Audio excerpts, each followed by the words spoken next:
Thank you, Jacob. And we thought we would start with just a little icebreaker. I should probably tell everybody these two have known each other 40 years, 35 years?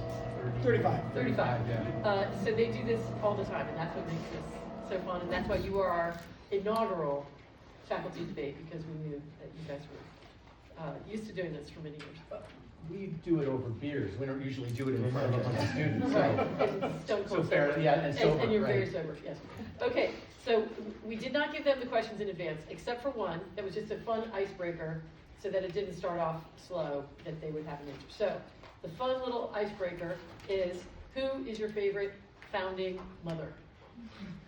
Not founding father, in the rotunda here. We know the correct answer for founding father. Founding mother, would you like to start? Sure, Abigail Adams, and not because of her politics, because Abigail Adams was, she's from Massachusetts.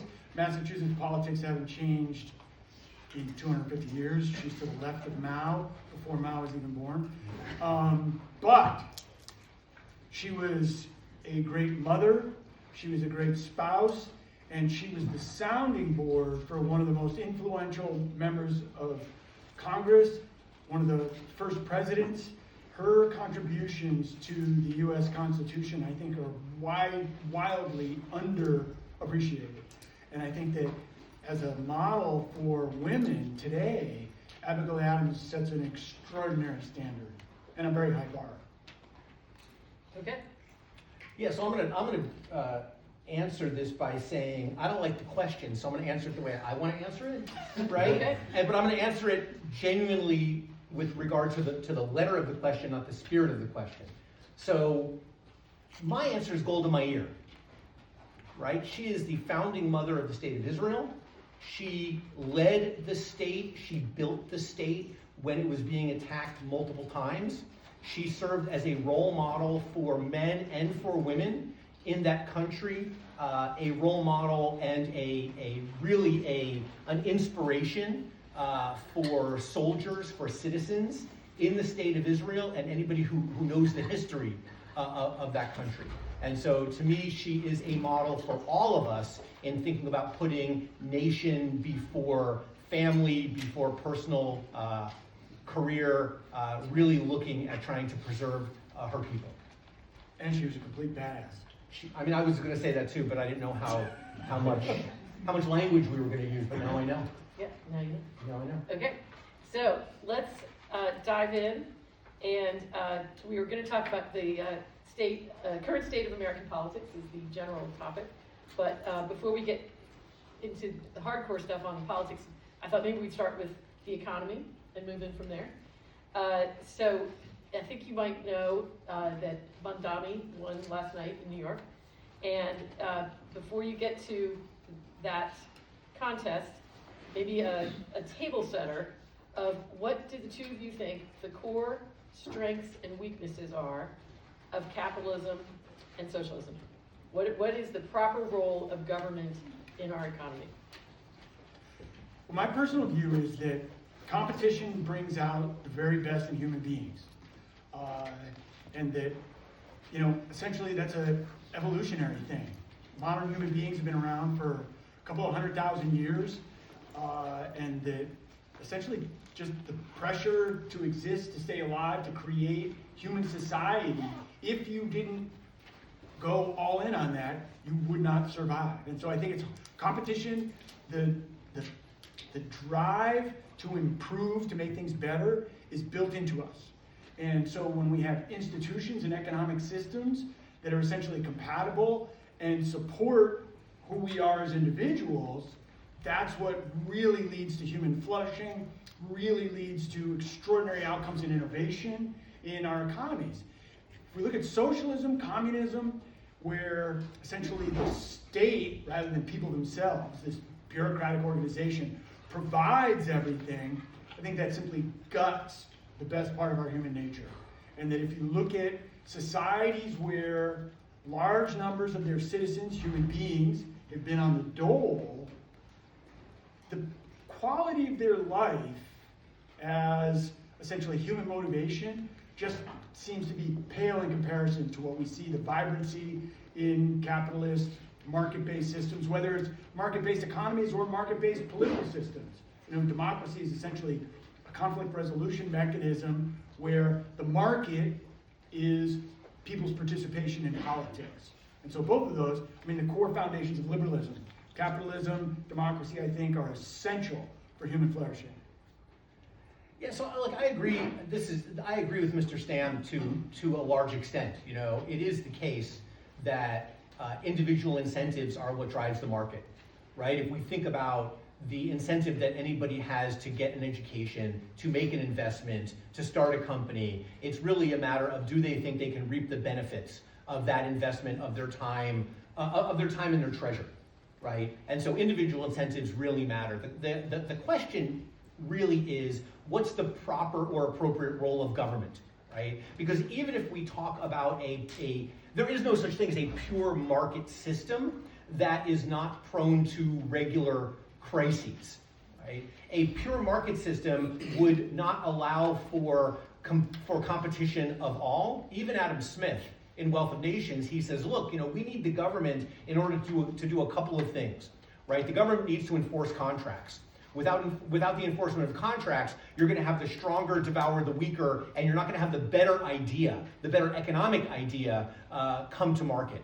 You need a government in order to provide infrastructure. Infrastructure and rule of law are public goods, and we can get into this, right? But public goods are notoriously underprovided because nobody has an individual incentive to pay for roads or an air conditioner or rule of law, right? So there is a role for government. The question is to what extent should the government be involved, right? I would imagine Mr. Stam would say that the government should have minimal involvement in the economy, and I would agree with that as well, right? But I would say, look, there is no such country that is perfectly capitalistic, right? United States, for example, engages in a large number of socialist enterprises. We subsidize and bail out farmers. Socialism, right? We take a stake in Intel and NVIDIA. That's government ownership, right? That's a little bit of socialism, right? If you live in the state of Virginia, you pay less tuition than those of you who live out of the state of Virginia, right? Is that socialism? Well, maybe not, but there is some sort of redistribution of wealth from out of state to in state, right? That occurs as a result of government involvement in the economy, right? So again, I think we agree with first principles, and we may agree with a lot of this. I think the question about capitalism or socialism is not either or. It's where do you draw the line in terms of government involvement? Okay, along those lines, where do you draw the line on Zoran Mondami's policies? Do you think they're extreme, or do you think they're in that middle ground?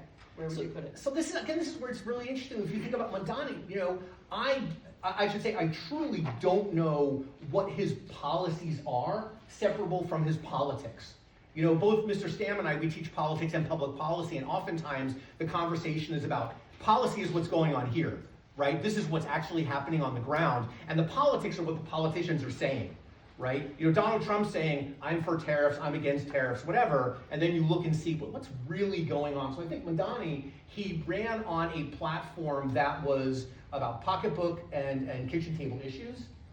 I think some of his policies, like about education, you know, getting the mayor out of public education and devolving that role and responsibility to the localities, I think that's really good policy, okay? I think the whole idea of having government-run grocery stores, I think we're going to see very quickly that that's not going to be very successful, okay? Again, it's a good idea to get people to the polls. Whether he's going to be able to implement it and whether once implemented it will be successful, that's a totally different question. Now, there are examples of government-run groceries that work, right? Think of it on a military base.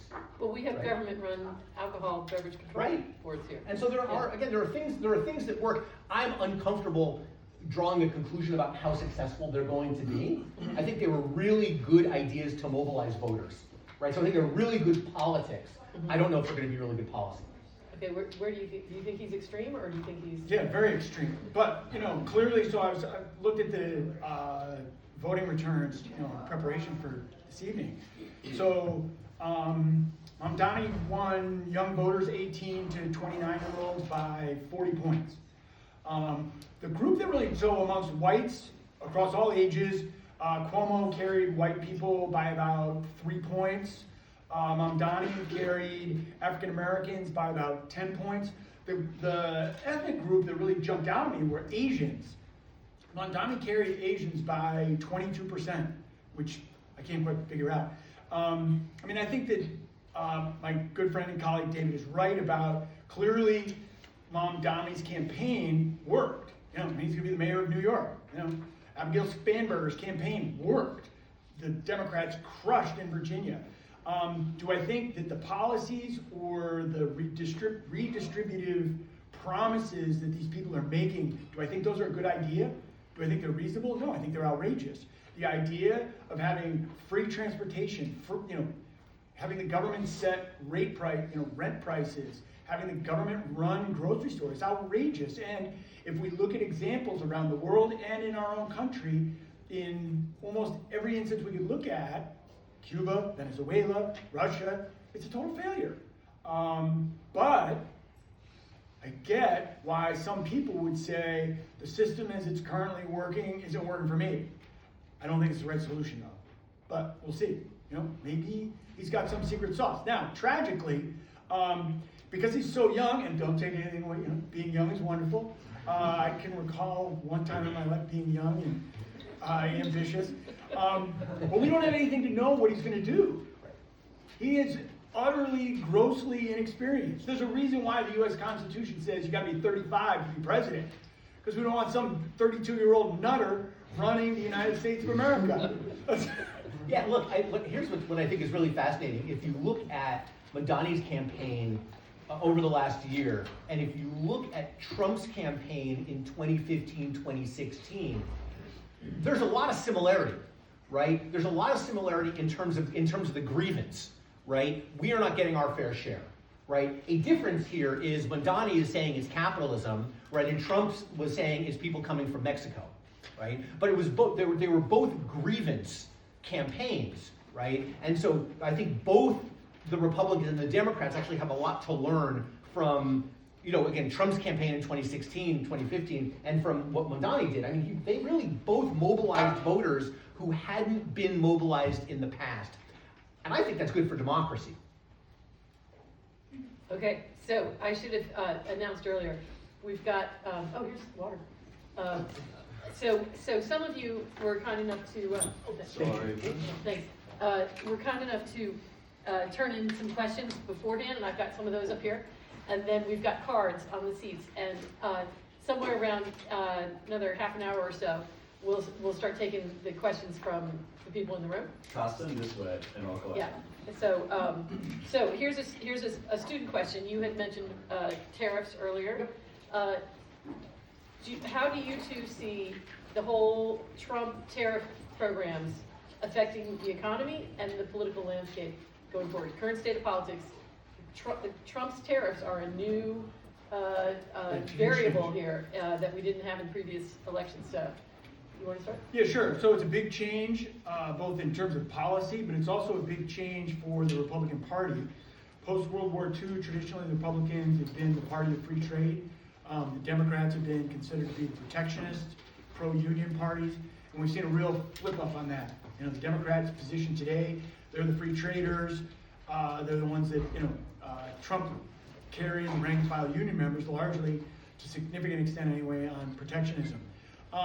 In theory, free trade is a great idea. You know, we can look back at Ricardo, Adam Smith, and say, on paper, free trade would be amazing. The problem is, literally every country on earth that is a trading partner of the United States cheats in a major, major way. Now, if we had one of our colleagues from the economics department, they would say, well, that's not a problem, because we, the United States, consumers in the United States, benefit from, the Chinese subsidizing their labor, from the Europeans subsidizing their auto manufacturers. Consumers just get lower prices in America. But that's because the economists are focused on consumption. They're not focused on labor. So if the economists were focused on manufacturing labor that again provides a sense of meaning to people's lives, they would recognize that the unfairly executed, non-compliant free trade regime that the United States designed and put out in the system following 1947 essentially led to the gutting of our manufacturing base, of our industrial base. Literally millions upon millions of jobs went overseas, that today, now the Chinese have those jobs, but not only do they have the jobs, they have the supply chains that went, industrial supply chains that went with those jobs, and so this creates a national security problem for the United States. So, in theory, free trade, great idea. In practice, if everybody else is cheating, we need to protect ourselves because it makes us super vulnerable, and I think President Trump is doing a yeoman's job in that regard. So you're pro-tariffs? Absolutely. Okay. Where are you? Yeah, God, I'm gonna have to, I do agree, but let me come up with a counter argument. Yeah, I mean, look, I agree for different reasons. I mean, it is the case that trade in a perfect world, right? Free trade makes everybody better, right? I would approach it slightly differently, although it comes to the same conclusion, right? That if you think about free trade in the aggregate, everybody gets made better off, right? But within the United States or within any other country, there are winners and losers, right? So if we think about Ricardo, you all taken, free trade, right? Whenever, I don't know why, Allan, I bet you it was the same thing with you and probably the same with you. My international trade professor always talked about wine and bicycles, right? That was, I don't know. Like wine and bicycles, you have two countries, you can both, We had booze and guns. Yeah, well, wine and bicycles, yeah, okay. So we have booze, at least that's a constant, right? Anyway, and you say if you believe in comparative advantage, one country's gonna specialize in booze and one's gonna specialize in bicycles. Well, the booze manufacturers in one country win, and in the other country they lose, right? And so when you open up the economy, we talk in political economy classes about these Stolper-Samuelson models, right? Which is where we say those people who are export-oriented or import competing, they lose, and the other sectors win, right? So again, the conclusion is the same, right? The question is, who do you protect, right? And who are you engaging? Who are you implementing tariffs against, right?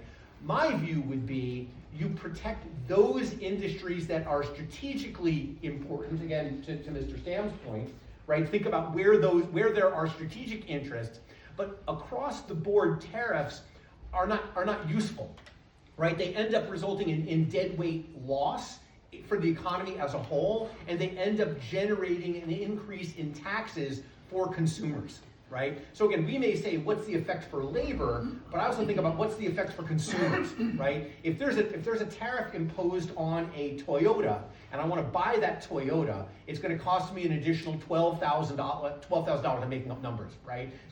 It's going to cost me an additional amount of money to buy that Toyota. It doesn't make me buy a Ford, right? Because the Ford manufacturer can say, I'm just going to raise the price of my vehicle as well. And if it costs you an extra 10 grand, you're going to buy the Ford because it's $2,000 less than Toyota, right? But as a consumer, it affects me more significantly. So again, smart tariffs are a good thing, right? Tariffs across the board, negative effect on consumers, negative effect on consumption, negative effect on net economic growth. Okay. I've got many more questions about tariffs, but I think we should move on. I'll try and keep it short. But we could come back. Yeah. We can come back to this. Okay, here's a little more granular political question from a student. What is the most controversial outcome of the new voting map being drawn in California that favors Democrats in the upcoming elections? What is the most controversial? Yeah, what's the most controversial outcome? The ramifications. I mean, the ramifications are it's the same with redistricting in any state. You end up disenfranchising, previously enfranchised voters. Right? You end up with people, whether you're redistricting based on race or on political affiliation, you're drawing lines intentionally to dilute the vote of those individuals, right? And it depends on how they're drawn, right? But most redistricting operations tend to be less than democratic in terms of outcome because you're diluting one man, one person, one vote. Yeah, so redistricting is gerrymandering. And political gerrymandering is 100% legal. Supreme Court has upheld that over and over and over again. Gerrymandering on the basis of race, current cases right now. I think the Voting Rights Act from 1965 is very likely to be overturned and found to be unconstitutional because gerrymandering on the basis of race violates the Equal Protection Clause. I don't think, so on gerrymandering, is it a good, it's legal. I don't see it as anti-democratic. Any districts, there are no perfect districts. Political scientists have struggled trying to design gerrymandering systems that are the fairest for the most, and there isn't great consensus on that. I think another way to frame it, though, is it a good idea? And so and I think this is a great question that we should ask ourselves for lots of stuff. Just because I can do it, should I do it? And I think so, if we look at California, if we look at Virginia, these states went through periods in the 60s and 70s of quite extraordinary gerrymandering. And the voters themselves decided, enough's enough. We want to put the decennial at the end of every census redistricting that's required by the Constitution. We're going to put that in the hands of as nonpartisan as possible, apolitical commission to try and be as fair as possible because it had gotten out of control. I think we're starting to see, one of the great political problems, and I think David and I would agree about this, that the country faces is extraordinary polarization right now. And I think these gerrymandering attempts on both parties, the Republicans are doing it in Texas, they're doing it in Mississippi, both parties are doing this, and I'm skeptical that it's a good idea. Do you agree with, I'll just throw this in, Yeah. that one of the things in my election 2024 class that we talked about was the definition of polarization. And there's a guy, Mo Fiorina, and he wrote a book called Unstable Majorities, and he makes the argument that polarization is when everybody's a Democrat or everybody's a Republican, and there's nothing else, because everybody's on one side or the other. And you could make the argument that right now in American politics, 50% of the electorate does not identify as either Democrat or Republican. It's a huge group of independents. And so do you think that is a good definition of polarization? Or do you think that is a different problem that the parties have sorted into monoliths? Yeah, I think, again, these are complicated questions. Like, these are good questions, but they're complicated questions. And I think, Fiorina's approach here assumes, and again, this is where it gets complicated, right? It assumes that voters have what political scientists call single peak preferences, right? That is to say that we can array all of the individuals in this room from right to left on a single dimension, right? And I think what the evidence has said is that there really are two dimensions, whether mostly a political and a social dimension. And so that's where you end up with this really interesting middle. And again, this is where, Allan and I have been friends for a very long time. We're going to agree on a lot of things, right? And there are going to be some things we're just not going to agree on. The question is, in terms of polarization, have the things that people can't agree on, sorry, let me say it differently. Have the things that people could ordinarily agree on, have they become trumped by things that we can no longer agree on, right? Have the extreme positions made it impossible for us to log roll or for us to negotiate an outcome? Because there's an argument that a lot of the people who are independents are not centrists. Some of them are independent because their parties are not radical enough. Yeah. Anyway, what's your take? Yeah, so, it's true amongst voters or likely voters or potential voters that a huge chunk of them don't strongly identify with a political party.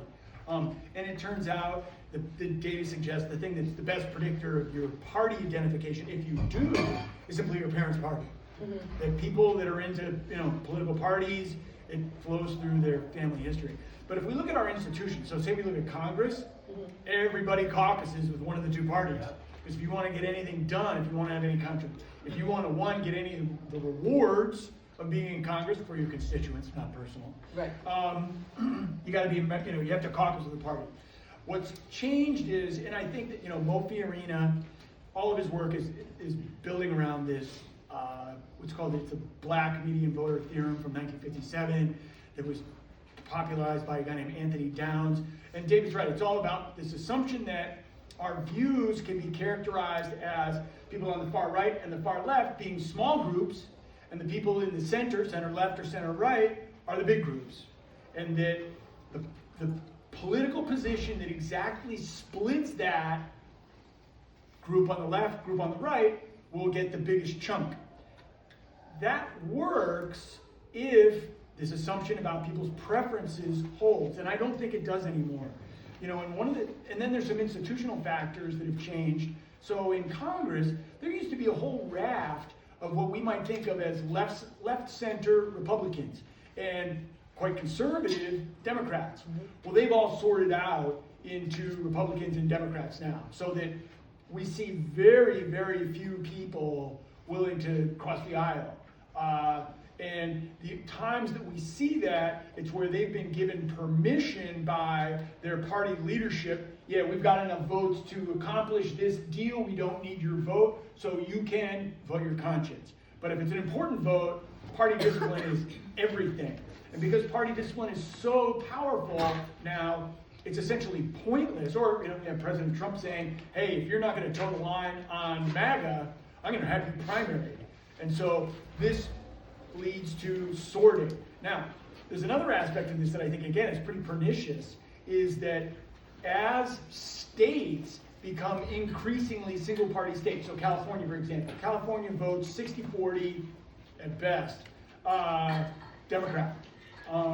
Republicans are leaving the state, though. They're like, why, you know, and if the gerrymandering goes through and the number of Republican districts declines even further, if you are a politically active person in New York, in Illinois, in California, why on earth would you stay there? People are leaving. Where are they going? Texas, Florida, Alabama, places like that. And so we're starting to see this sorting amongst our people. We're seeing it in relationships amongst young people, where I was talking to my younger sister, and she dated this guy for years, and I was assuming, everybody in the family assumed that they were going to get married. And then they broke up. And I said, Doc, what happened? She goes, I just couldn't do it, he's a Republican. I'm like, uh-oh, what does that say for me? She goes, it's all right, I'm not marrying you, you're my brother, that would be gross. But, you know, I think that this idea of polarization where people are unwilling to talk with, compromise with, log roll with people of other parties, it's pernicious in two ways. One, as people become more politically dogmatic around a particular party or ideology, people are less kind to each other. You know, going back to what I said in my opening remarks about the beauty of this whole system that liberalism is built around is helping human beings to flourish. Political polarization does not help that. So, let's stop Okay, there. I have an audience Yes. poll here. Raise your hand if you do not identify yourself as a member of either party. Oh. Okay, not as many as I thought. Okay, and so most of you identify with one side or the other. So one question, here I'll start with you, is do you think we should stay a two-party system, or do you think we should go the multi-party route? Again, we're talking about erasing existing institutions and starting from scratch. Well, that's. Or are you saying, you know, can there be a viable third party given current institutions? Sorry, not. I mean. Right. Because the big problem is nobody can get on the ballot. That's right. Right. No, I mean, So you'd have to have some give. What are you talking about? Montgomery was on the ballot twice. No. I'm talking about like how hard it is as an independent I'm being to facetious. get on the ballot in all 50 states. Yeah. And campaign financing is all controlled by the major Right, parties. right. It's. But if you got rid of all that, But again, this is where I'm saying, like, if Right. you were to, totally reform campaign finance, figure out how to move from majoritarian to PR institutions across the states. We could talk about implementing ranked choice voting, all kinds of things, right? Would it make the country better? In lots of ways, I think it would, right? And in a small way, it would result in less polarization and less conflict. I don't know, and this is where I'd have to really go back and look at the literature. I don't know that the academic literature tells us that policy outcomes in multi-party countries are better than policy outcomes in two-party systems and majoritarian systems. And so to me, that's an empirical question, right? And I'd have to go back and look and see, what do we know? I am really hesitant to say that we should abolish what has made the American political system so stable and so successful over such a long period of time, right? I think there are lots of reforms that can be done around the edges in order to increase representation, to get a lot of the money out of politics, and I think that would change things quite a bit. Disagree there. Yeah. So first off, if you wanted to get to a proportional representation or multi-party system, you'd have to amend the Constitution so that to win a federal national election, you have to get a majority share. So two parties emerge in plurality systems. Duverger's law. It's one of the handful of true facts that political scientists have actually come up with. Now, as to the impact of that, so there's an economist, Kenneth Arrow, and he worked on this issue. He won a Nobel Prize for this. And basically, Arrow worked out that there is no democratic system that you can come up with a way to satisfy people's preferences that's optimal and fair to everyone. And so what we see if we look at proportional representation systems, we see multi-parties. Now, what do we see? The literature on this is actually pretty clear. So we see governments are somewhat more responsive in the short run. We have less government stability. So if we look at Italy, Israel, what do we see? We see a lot of government turnover. So as the voters' preferences shift slightly, we get a whole new government. We get more policy changes. But if we look at Europe as a whole, which is the greatest sort of, in the world, the greatest sort of conglomerate of proportional representation parliamentary systems, I don't know, you want to trade the U.S. economy and political system for the Europeans? Some of you might. It's those of us, sort of that are in the hardcore, smaller government, more capitalism system would say, no, we don't want the European system. If you look at the returns of the last 30 years to European economies versus the American economy, Europe is the most stagnant developed part on the planet, and a big part of that, I think, is their governmental systems. I thought we were disagreeing. Right? That's the argument I'm making, right? Yeah, stick with the majoritarian institutions. Yeah, two parties is the way to go. Yeah. Okay. Okay, if you had to choose, mail-in voting or in-person voting? In person. With state-issued identification. David? And Yes, and? yes, and weekend voting or polls open for multiple days? No. Why not? You want to disenfranchise The people reason who have for to work? having a single voting day, obviously, we have to make exceptions with absentee ballots. If you get sick, you're, for whatever reason, you cannot be present on election day. It's not just because it's convenient for everybody. The idea is that everybody votes on the same information. That there are no secrets, no surprises. So if we look at the election for the Attorney General in Virginia, half of the Democratic ballots had already been filed by the time the information about Jones's horrific text messages had been revealed. The election had largely been determined before that new information was revealed. And I think that's a terrible idea. The other thing is, don't take this the wrong way, but I don't understand why we close down school for election day when anybody can vote at any time, and as students, you can just show up at a polling place for a same-day registration with your student ID and say, hey, I'd like to vote. Well, maybe you did an absentee ballot in another state. How do we know? We don't know. And so I think that I have a huge problem with that. Okay, so what if you just go to a single day? But make it a weekend. I don't care what day it is. Oh, okay. Tuesday. Then we can agree it's a weekend, right? I just think, we should not disenfranchise people who have to work. They should be allowed to vote, right? So do it on a weekend, I'm good with that. So no more 45 days of... Yeah, that's fine. That's done? And make sure Okay. that there are enough polling places that are available. Yeah. Right? Don't start restricting and saying we're only going to have 2 polling places, that we're going to have lines that are 2 and 3 hours. Make sure that people, again, let No the ballot markets work. harvesting. Nope, none of that. Right? No going around. So Yeah, don't take your vans out and go to an old age home and load it up and bring people to the polls. Right? I'm good with all that. Right? But let people go vote. Don't make let people who have to work Let them Okay. get to the No polls. same-day voter registration. Fine, If you can't plan ahead, you don't get to vote. great. Let's Okay. have a test. There should be a test before you go to the voting booth to make sure you actually know who the candidates are. You good with that? No. All right. Ignorant people should be allowed to vote. Okay, he mentioned Jay Jones a few minutes ago. Yeah. Where do you draw the line on disqualifying for office? Should he have had to drop off the ballot?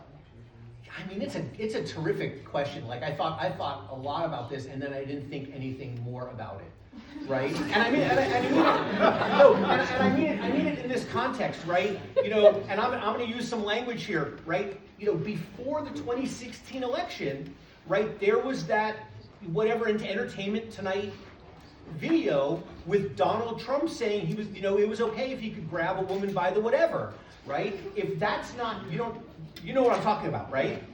If that's not disqualifying, I don't know that what Jay Jones says is disqualifying, right? It's either both or neither, right? I believe in free speech. I believe in, you know, a market of information, and like the voters, they heard it, they could decide if they were going to vote for him or not vote for him based upon what he said, right? Did he express remorse? Maybe, but does it matter if he expressed remorse? Honestly, I don't really care, right? He said it, it was heinous, it was horrible. Do I support it? No. Do I think it's disqualifying? In this day and age, I don't really know what is disqualifying. Yeah, I think the bigger problem actually was Governor-elect Spanberger's behavior in the debate with Winsome Sears, when then Lieutenant Governor Sears asked Spanberger, you know, well, will you continue to endorse this guy who wants to see political opponents killed? And she refused to say, no, I can't endorse that anymore. She said, well, we'll have to let the voters decide. Like, come on. Should there be somebody that would strip somebody like Jones from being able to run? No. People get to decide. I agree with David on that. But I think that people that advocate political violence, so I'm old enough so that I remember 1968 as a kid when political figures, religious figures were being assassinated. I remember people saying, you know, that so-and-so should be shot and killed, and then, holy cow, they were shot and killed. That's horrific. We cannot have that. And having political candidates espouse those kinds of beliefs, whether in jest or otherwise, and then doubling down when somebody says, hey, you know, that's a little over the top. It's like, hell no, kids too. I think I'm deeply saddened that the voters didn't hold him accountable for that, but I think a big part of it is because of early voting. I think the then candidate for Governor Spanberger not being willing to condemn his behavior and say, I would never vote for that guy, is deplorable. Yeah, look, I think there's a question here of how and where and who's drawing a line about political speech. You know, I still find it obscene that, you know, then candidate Trump in 2016, you know, would lead the chance of lock her up, right? And would encourage, you know, divisive, violent sorts of activities, right? So I get that there's speech and I get that there's campaigning. Don't get me wrong, I am not condoning by any stretch what Jones did, but I think we have entered an environment where politics has become steel cage, loser leave town sort of mentality. I'm not suggesting that it ever was or should be genteel, but I think it should be certainly more civilized than what we've seen over the last 10 years. One of the questions from the students, which party is more to blame for political polarization and political violence?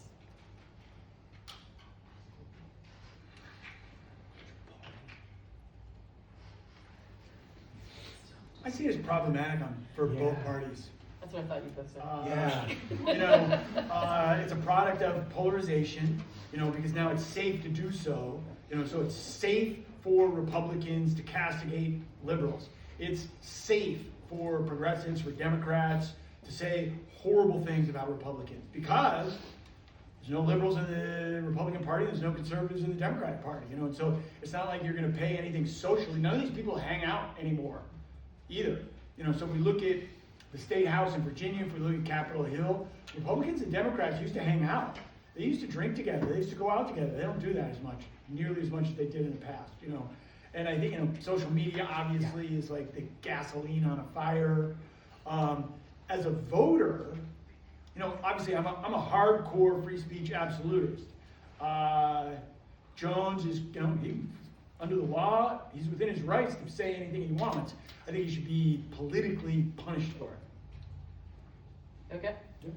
Yeah? I would just double down on the social media thing, right? I think it has been an accelerant Sure. on violence and on polarization, right? Because all you have to do now is just listen to the people you agree with. Okay, next one from a student. How would you assess the recent treatment of immigrants and detainees by ICE? This is, you teach a class on immigration? I do. You want to take that one first? How would I consider the treatment? I think, I think the court, I'm gonna disagree with the court here, right? I think that ICE, in lots of cases, is violating due process. So I believe that they are acting unconstitutionally, non-constitutionally, criminally, right? In lots and lots of cases. Not every case, right? But in lots and lots and lots of cases. You know, if you think about the deportation part, okay? Here, I want to be really clear, like, you know, ICE had been targeting, you know, during the Obama and first Trump administration, and to some extent during the Biden administration, they had been targeting people with criminal records.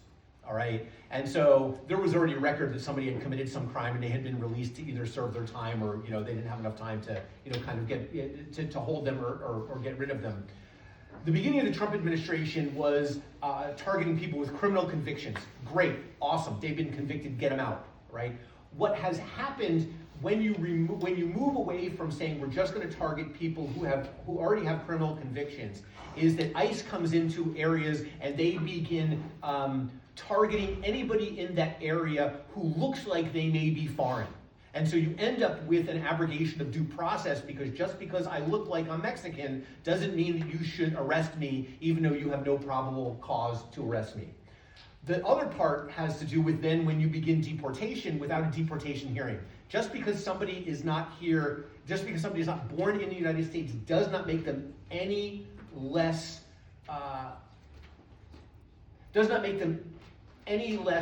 availing of the principles of due process in this country, right? And so I think that's, to me, it's violation of the law. You know, if you're asking, like, are they treating them too rough? You know, these people have committed crimes, right? I mean, you know, part of what law enforcement does is it tries to deter. And how do you deter? You know, Allan and I used to have a colleague, right, who would teach about deterrence, and he would say, you know how you deter somebody? And he'd say, if somebody hits you, you hit him back goddamn hard, right? That's deterrence, right? Or you threaten you're going to do that, right? And so I look, there's a role for law enforcement and for ICE to engage in what they're doing, but I think the abrogation of due process is where I draw the line. If you're not here legally, you're a criminal, subject to deportation, 100%. It's not a popular position to hold, but I think one of the small handful of extraordinary threats the United States faces, political problems the United States faces, is uncontrolled immigration and the untold tens of millions of people in the United States that are not here legally. As far as I can't think of a single country that tolerates uncontrolled immigration across their borders. You know, it's clearly saying something about the United States that so many people want to come here. That you know, I hear critics of the current administration, critics of previous administrations, critics of the country, critics of capitalism say, "Oh, the United States is so horrible. I should move to Canada." Feel free. But there are far more, a lot of people have emigrated to Canada, there's no question about it, but far more people have emigrated to the United States. But it has to be controlled, because it has huge impact on labor markets, it has huge impact on our schools, and you know, it's the law. If we don't enforce immigration law, people end up saying, well, that's a different kind of law enforcement. You know, we get to pick and choose which laws we want to enforce, pick and choose which laws we feel should be abided by. And I don't feel quite that same. If you don't like the law, get it changed. That's the whole point of democracy. I got a few responses here, right? I mean, yes, you know, the laws are there, the laws should be enforced, right? The United States does not have, nor has it ever had, open borders, right? The question is, how controlled are the borders? How many people are getting in between ports of entry? How many people that are apprehended are then released into the interior in the United States? And then what are the effects of those people who are here without documentation, who are here illegally, right? In terms of labor markets, the reality is most of the people who are here illegally and are hired by people who work in construction, or they're hired in construction, in agriculture, in hospitality, right? These are people who are primarily in states where the states do not enforce electronic verification or e-verify. If you look at the state of Texas, right, the great state of Texas, border state of Texas does not require that employers use e-verify to verify the immigration status of their employees. Why? It's because the ranchers, the farmers, the construction folks want to hire cheap labor.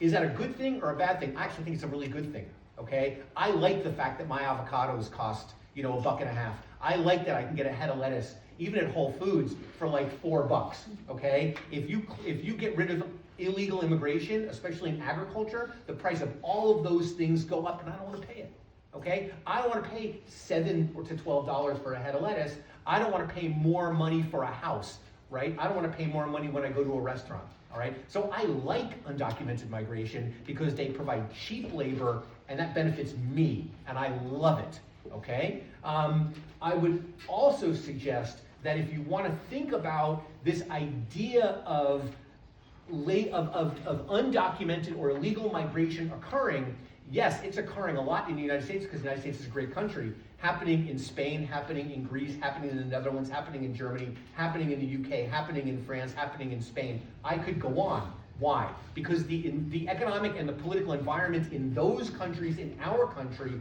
are so much better than the environments in the countries of origin. Professor Stam began by talking about how much he loves free markets.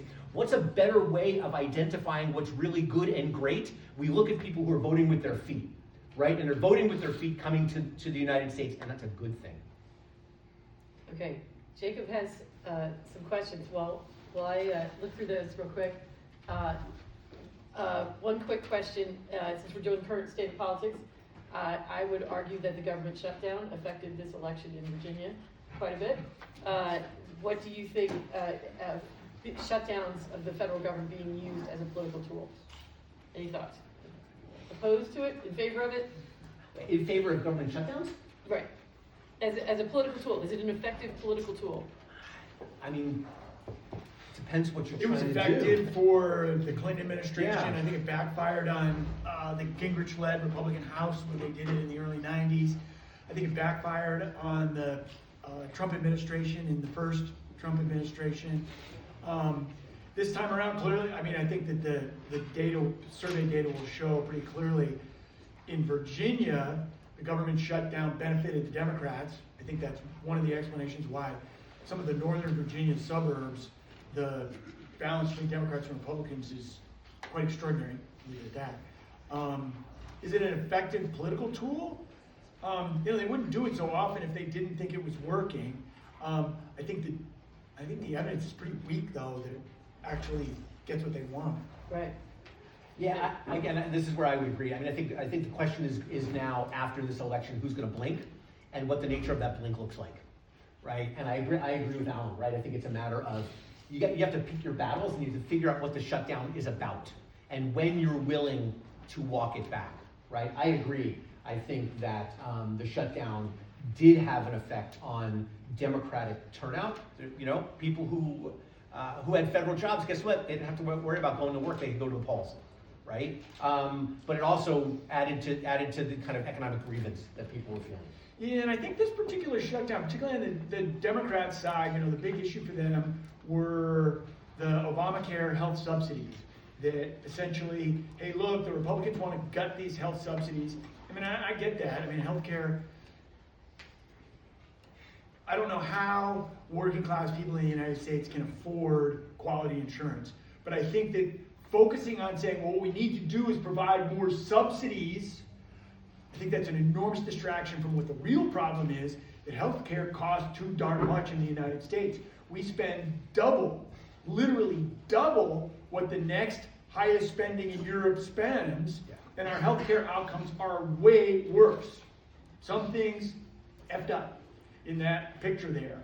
And saying, well, the solution is more subsidies so that we can have subsidized healthcare for everybody in America, that does nothing to address the outrageous costs, advertising, and so forth.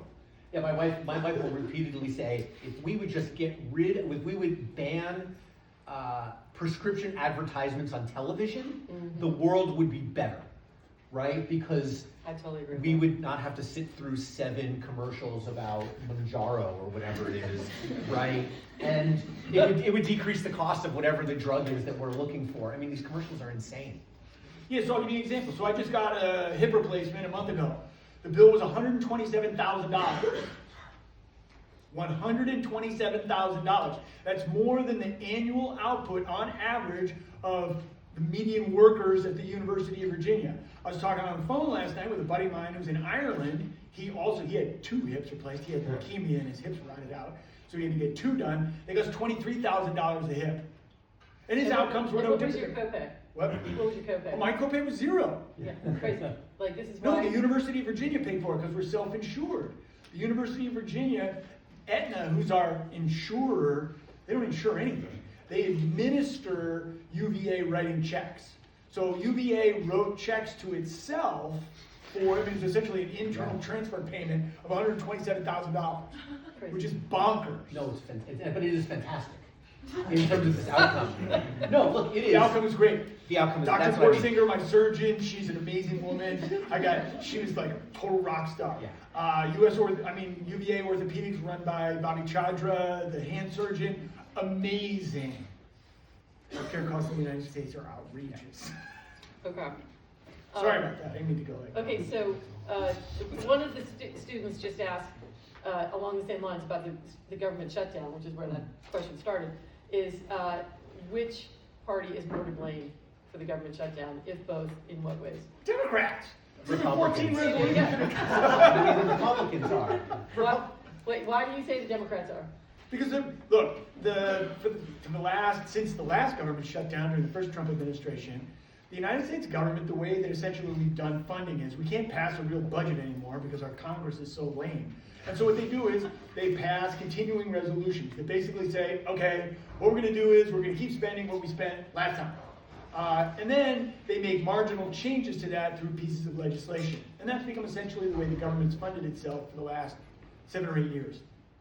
Well, now the Democrats believed they had a political advantage over healthcare subsidies, and so they said, no, we're not going to pass the continuing resolution. The Republicans said, why not? That's what we've been doing. You've been doing it, we've been doing it, let's just keep doing it, and we'll figure out healthcare stuff. And the Democrats said, no, not because they want to fix healthcare, but because they thought it was a winning political issue. And so instead, they break the norm that had evolved of, this is how we fund the government, this is how we pay the bills. The Democrats have been the ones that have invoked cloture in the Senate 14 times now to block a vote on funding the continuing resolution. So the Democrats are clearly to blame. Okay, why are Republicans to blame? Yeah, because the Republicans are unwilling or unable to come to the table with a plan to fix healthcare, right? So I think the Democrats are of the opinion that they're like, wait a second, we're Charlie Brown and the Republicans are Lucy with the football, and if we say, yeah, we're going to come to the table. Do you guys know what that's a reference Oh, to? yeah, sorry. yeah, checking. thank you. Okay, Thank you about just that. checking. Right, thanks. If you don't know, TikTok it or whatever, Google it, right? Anyway, so they're worried that the Republicans are going to say, well, just go along with this vote, and then we'll come back together and we'll fix healthcare, knowing full well that the Republicans have no interest in doing that, right? And so, again, I think there is reasonable lack of trust on both sides, and on the side of both parties. I don't know that in the run-up to the government shutdown, there had been any communication between the Republicans and the Democrats having to do with what the budget looks like, right? I know that at least from the news reports, the president never got involved and tried to lead and tried to be a deal maker, right? And so the Democrats were like, wait a second, we're not going to go along with this, because they've not engaged in good faith in any kind of negotiation to fix healthcare long term. Okay. Apparently, there's been quite a bit of interest in the tariff conversation. You want to go back to tariffs for a second? Talk about whatever the students want to talk about. Okay. How And should then we'll get to Israel, right? Which will make a there is decision an on. Israel question? Yeah. Yes. How should the Supreme Court rule in the tariffs case that was argued today? We were just talking about that earlier. Oh. Yeah, so, you want to start? Yeah, I mean, this is to be fair. I didn't spend a lot of time listening to oral arguments, right? And so this is where I'm gonna make an argument from very little information here with regard to the specifics of the case. Because he's a professor, we've never hesitated. No, but I would say in this regard, the power to impose tariffs resides with the legislative branch. This is the president exercising executive authority by calling this an emergency. I think this is an abrogation of legislative prerogative and legislative power, right? Now, should the legislature be involved? Hell yeah. Are they? No. Okay? Does that mean that the Supreme Court should find in favor of the Trump administration? I don't think so. I think it sets a bad precedent. Yeah, so from a policy perspective, as I said before, I think the tariff regime is actually a great idea. And I think that the Trump administration has used it to moderately good effect in a substantial number of instances, in both economic ones, but also national security ones in terms of Europeans paying more for defense and this kind of stuff. The constitutional aspects of this are really tricky. The 1970s piece of legislation goes by the acronym of IEPA, where Congress delegated some tariff-making authority to the executive branch that was then exercised by the Nixon administration. It's close, I'm not a constitutional attorney. I spent a lot of time this afternoon listening to, there's a great podcast with Sarah Isger and David French called Advisory Opinions. If you're interested in constitutional law, it's like an ongoing, once a week, hour-long constitutional law class that I highly recommend. They've had 3 sessions on this question in the last week, and they don't agree. And there isn't consensus about, one, whether it's constitutional or not. The sort of center of gravity is that it's probably not, but there's disagreement.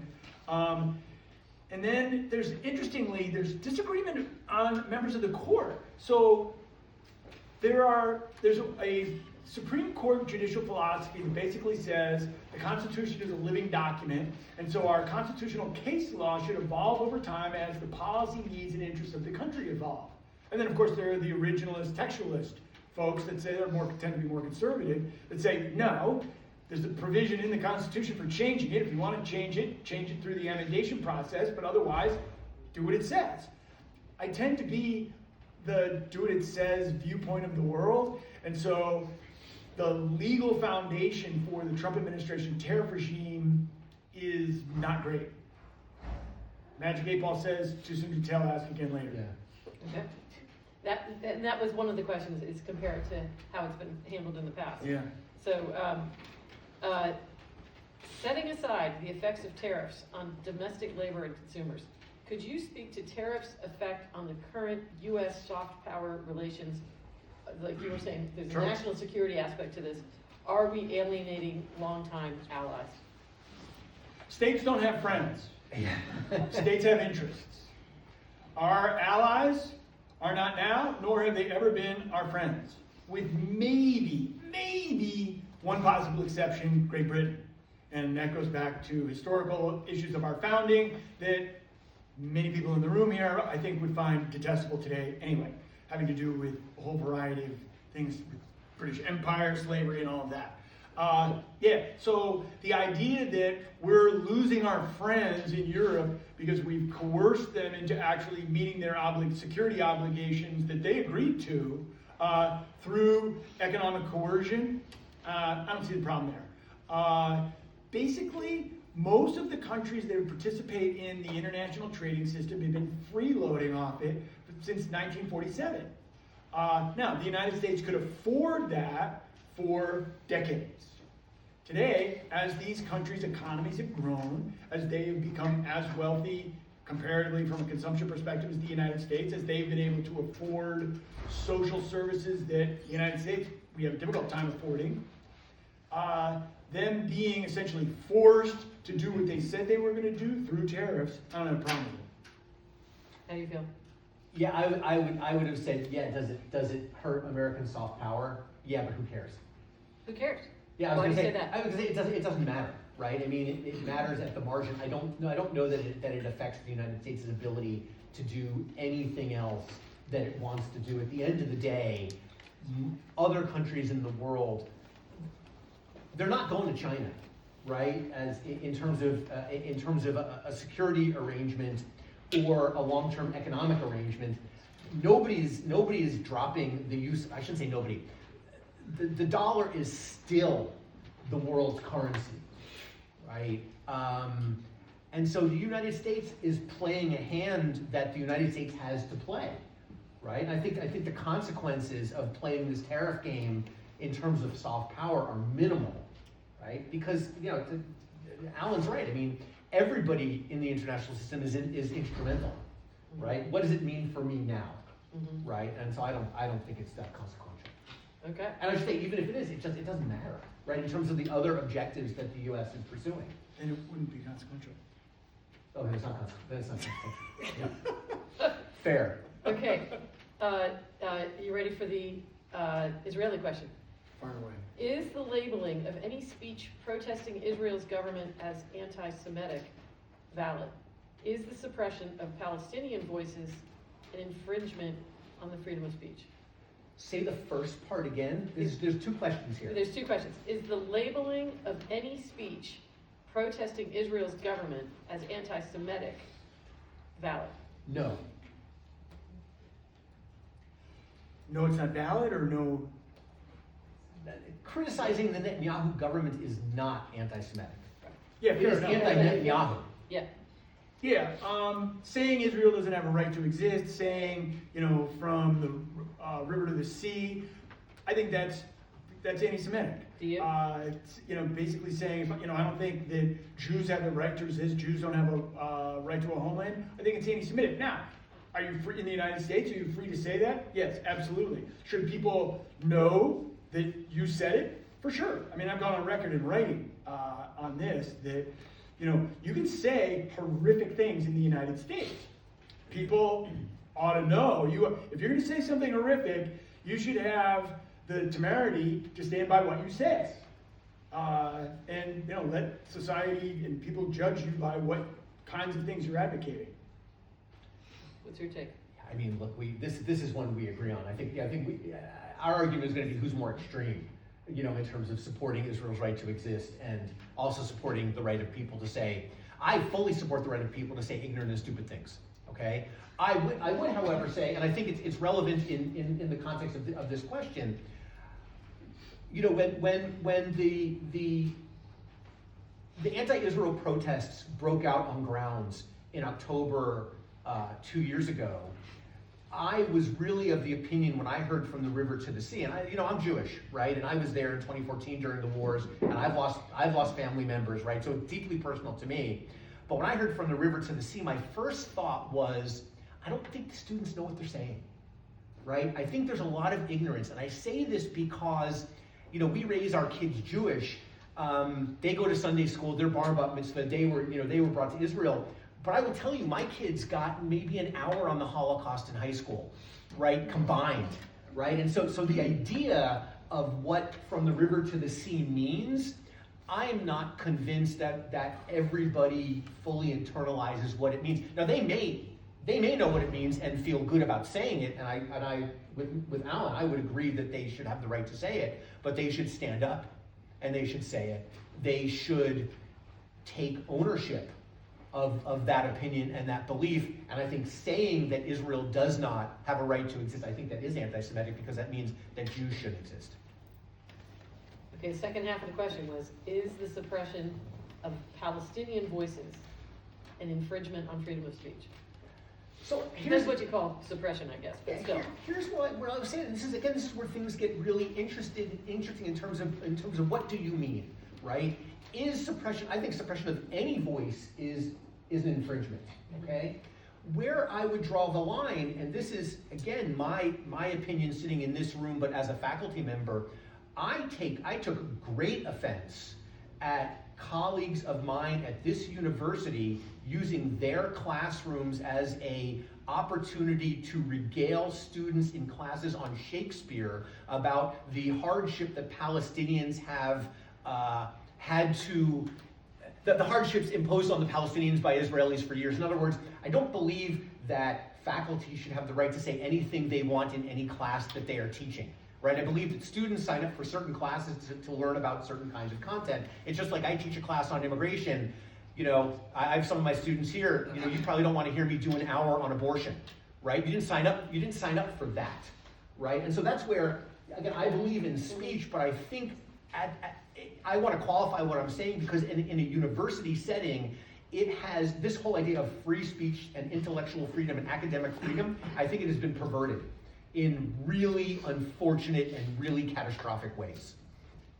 Yeah, so I'll just add to that in sort of legalistic terms. So free speech means you can basically say anything you want to say to anyone politely. If you want to say it impolitely, you're also able to do so, but impolite speech is subject to time, place, and manner restrictions. So you can't foment violence. In areas where undergraduates and graduate students are sleeping, you may not hold the universities free to restrict protests there. So if we think back to the encampments that took place and that were broken up by the state police here on grounds a little over a year ago, that was not suppressing Palestinian speech.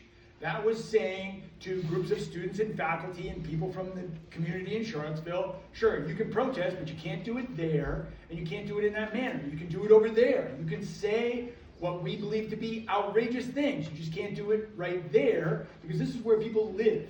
This is where people work, and you may not do that. Now, civil disobedience. If you say, no, in the United States, I have a right to disrupt your sleep. I have a right to disrupt your workplace. You are free to do so. But the whole point of civil disobedience was that one would place themselves at risk of actual real arrest and incarceration. And the reason you would do that was because you wanted to convince talk is cheap. So how do you convince somebody, no, this issue is crazy important to me? You make yourself subject to arrest and incarceration. You give up your freedom to make your point. Well, the people that were claiming that they were being persecuted, being shut down, also were saying, well, you can't arrest me, you can't incarcerate me. I found that both disingenuous and not in line with sort of the university's position, that you're free to say these things, you just can't do it there. Okay, got a late breaking. Is it in all caps? Are they yelling at us in writing? I guess because this was an issue in the most recent election, what are your opinions on transgender athletes in female sports? I think they should be. I don't think they should be there. I don't think they shouldn't be there, right? You know, I think there should be biological separation in sport. I agree. I think that we define, if we look at it both from a legal perspective, the statutes from the 1960s and 70s are written about sex. Sex is binary. It's a biological feature. We can have all kinds of conversations about gender and how people identify and everything like that. That's not gender. Now, that's not sex. Now, it is true that the Supreme Court has muddled these issues over the last 5 years because the Supreme Court's own decisions are not consistent in this regard. Now, so that's the legal aspect of it. From a sort of, moral, what's right, I think all these laws that were passed in the 1970s to protect the rights of women, when it was pretty clear that women meant sex, not gender, allowing transgender people to participate in women by sex sports, I think is beyond unfortunate. If you want to create a transgendered category to compete in, that's fine. Otherwise, compete against men, but not against women. Yeah, I agree. Okay. Okay, slight subject change. Last presidential election, there was a lot of focus on the age of our presidents. At one point, Nikki Haley was arguing that there should be mental competency testing for anybody who's going to be president. The average age of a lot of the people in Washington running the country is well up into their 80s. How do you guys feel about mental competency testing for candidates for president? And a related question is, should we keep to 2 terms or should there be unlimited terms for president? Should we have a constitutional convention to have more terms for president, or does that encourage even more old people to just stay in office? They're two totally different questions. So the They're first, sort of related. the Go ahead. first question, this is interesting. I don't know if this will be controversial, maybe it will be. I think there should be mental competency tests, as long as, again, let's assume that we can agree on a test that is, Right. unbiased and blah, blah, blah. No, and I don't know whether we can, right? But let's assume we can. I think there should be mental competency tests for anybody who is publicly employed. At any age. Or no, you're just saying just for the old guys. Well, again, it's, once we get, this is. Poor gals, Nancy Pelosi. Yeah, Nancy, Yeah. okay, gals, take it aside. Yes. At any age, I think that becomes maybe too much of an undue burden on the Right. on the hiring body. Let me punt Okay. on the age Okay. part, Okay. but certainly if we're talking about at a certain age, post-retirement age, Right. anybody who's publicly employed, there should be a mental competency test. And I think Nikki Haley's argument was, you just publicize the score, but it's, nobody's kicking them out of office. Yeah. That the voters just know. Voters what the can score vote. was. Yeah. Okay, what do you think? No. Mental competency. Oh. No? No, and the reason is, so we used to have poll exams where if you wanted to vote, you had to pass this test. Now, it is true that we have a citizen test. If you're not an illegal alien and you want to become a citizen of the United States, you got to pass the test. I think it would be a bad idea, if only because we probably lose some significant fraction of people in Congress. Mhm. Yeah. Okay, how do you feel about 2 terms for president? Should we have more than 2 terms for president? So again, there's a big literature on term limits, whether it's for presidents, for governors, for members of the houses, and it's like squeezing a balloon. It depends on, so if you end up with more competent, more powerful politicians the longer they serve. So if you put in term limits, essentially what you're saying is, because people get better at these jobs the longer they do them. They become more effective at being president, at being governor, the longer they do it. Partly because they're personally getting better at it, but partly because they're building an ever-expanding group of people that owe them favors. And so they become increasingly powerful. Now, so if we put in place term limits, essentially what we're doing is we're capping the power of these people. It's not like the power is going away, it's being picked up by the bureaucracy and their staffs. And so we have term limits, so say we restricted, like in Virginia, we have this weird constitutional thing where you can be governor for 4 years and then you gotta sit out for 4 years. That means that a lot of the expertise is gonna lie in the governor's staff. It depends on how you feel about, the bureaucracy versus the people that we elect. Okay, so, Yeah. yes. So, but on this, it'd be interesting, right? So I agree with Allan, but I agree for a slightly different reason, is that, one of the things that we know from models of strategic behavior is that when there's no shadow of the future, right? When you know that something's going to end, you have nothing to lose, right? And so if you talk about term limits, you know, anybody who's coming to the end of the term, they can say, I don't really care anymore. I don't have to be responsive to the voters or to anybody else, because what are they going to do? The electorate can't punish me, right? So electoral punishment really matters a lot, and when you term limit somebody, there's no more punishment, right? And so one can imagine, I don't know, I'm just thinking through this right now, it'd be really interesting if we reformed campaign finance, right? So campaigns could only run for a certain amount of time, and then there was a lottery. You know, that like everybody had to spin a spinner to say, can I run for re-election? You know, with like 6 months left in their term, right? To encourage people not, you know, kind of abandoning their constituents, but also allowing for circulation in terms of who serves in office. I don't know if this is a good idea, okay? And understanding, but it's not the worst idea I've come up with in the last 24 hours. Clearly. Yeah. Okay. You should say which was worse? Okay, we're running out of time, so I'll give you the last question for both of you is, what's making you hopeful in American politics?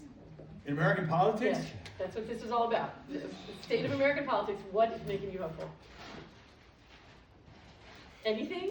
Yeah, look, I will be unbelievably trite here. You know, I teach a class of 240 kids. It's a joy, right? You know, I go to class, you know, teaching you guys. And this sounds like a platitude, but really, you know, University of Virginia, you know, we are training you all to be leaders in the Commonwealth and in the country. I love going to class, right? And you guys, those of you who've been in my class, you know I love going to class, right? It's a blast, right? That gives me hope. It gives me hope every day. You know, I like hanging out with you guys, right? That's always a good time. Okay, I feel the same way. What? I don't think you answered the question, but What's that's making you okay. hopeful? No, the next generation. Oh, Yeah. yeah. What gives me hope? What is I thought it was giving you about hope? politics. No, I in have no American hope in politics. American politics You have right no now. hope in American politics. I'm really discouraged right now about Nothing our is political making you- system. I think we have a bunch of dopes running for office for a variety of complicated reasons. I agree.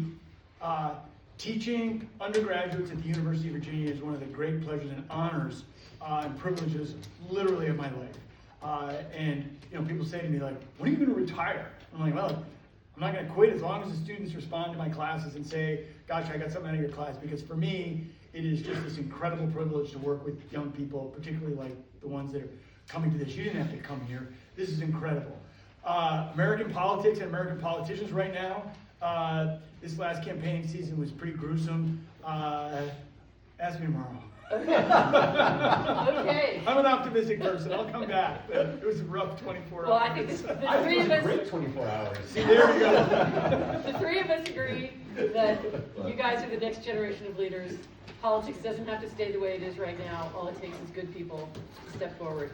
So we encourage all of you to step forward in public service. Thank you so much. Can I get one photo of people like smiling? That would be awesome. How can we smile after what Mr. Stam said? Yeah, big smiles, everyone. Yay! I love MiddleGrounds. Never mind, it's not taking photos. It's off. 1 second.